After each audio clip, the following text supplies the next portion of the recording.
parce qu'on est confronté à des difficultés, en partie liées au renouvellement de la clientèle, on rentre dans le sujet, à l'immobilier, un sujet qui occupe actuellement le gouvernement. Chaque année, on perd les nichons, 1 à 3%. Et cela, évidemment, a un impact sur l'évolution de la fréquentation. On ne se plaint pas parce que cette fréquentation était de l'ordre de 35 millions en 90-95 et aujourd'hui on oscille entre 52 et 57. Mais peut mieux faire. Je pense que si on prend en compte ces difficultés d'ordre structurel, on pourrait passer le cap des 60 millions. Je pense qu'aujourd'hui, la France devrait avoir cette ambition de franchir ce cap de 60 millions de journée-skieurs qu'ont franchi les États-Unis il y a quelques années. Puis après, pour le renouvellement de la clientèle, c'est vrai que c'est lié aussi à la question de l'immobilier de loisirs et de la réhabilitation des structures d'accueil, notamment de tourisme social, qui aujourd'hui peinent à accueillir des enfants. Et les enfants skieurs, c'est les skieurs de demain, quand même. Donc on a aussi cette responsabilité, notamment peut-être dans le texte qui arrive, aussi de trouver des solutions pour cette réhabilitation qui, il faut le dire, on est en échec depuis une vingtaine d'années avec les différents dispositifs, l'ORIL, les foncières, etc., les incitations fiscales.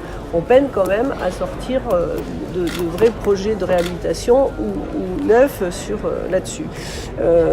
Sur les 54 millions de journées skieurs, il faut aussi mettre en parallèle toutes les journées un peu non skieurs, mais qui contribuent aussi à l'économie des stations. Nous avions, en Haute-Savoie par exemple, 500 centres d'hébergement en 95. Il y en a plus de 350.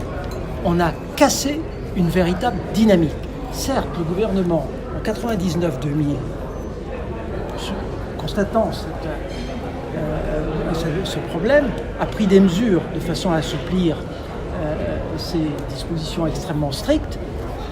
Il n'en demeure pas moins qu'on est resté sur cette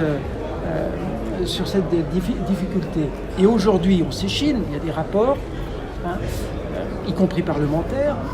Il y a eu une réflexion qui a été engagée par le Conseil national du tourisme, mais on n'avance pas.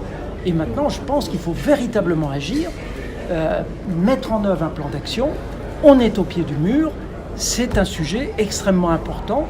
Je pense qu'il y a un certain nombre d'évolutions qui pourraient être faites avec bon sens et avec cette idée d'adaptation à la règle dont on nous parle tout le temps, l'expérimentation. Et en fait, concrètement, quand on la demande, alors là, je ne parle pas de majorité, de droite, de gauche, c'est tout confondu, on se heurte à l'administration qui dit non, le texte c'est comme ça, etc. Donc je crois que c'est vraiment là-dessus, sur le réglementaire plus que sur le législatif peut-être qu'il faut agir, ou en tout cas, s'il y a des possibilités dans la loi Elan, il va falloir les saisir.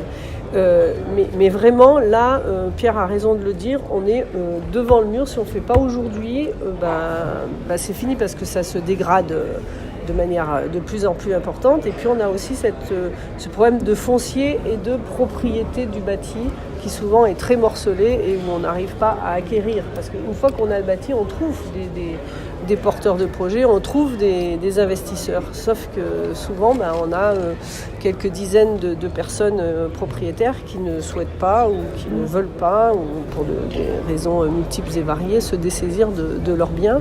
Du coup, on ne peut pas réhabiliter l'ensemble. Donc c'est tout bête, mais c'est quand même ça aussi le cœur du sujet. On a constaté que notre part de jeunes clientèle a baissé de 25%. Voilà, ça c'est un vrai signe. 4-5 ans. C'est un vrai signe. On sait que la population européenne active est 230 millions aujourd'hui. Alors, dans 30 ans, elle passera à 180 millions. On a un problème de démographie également.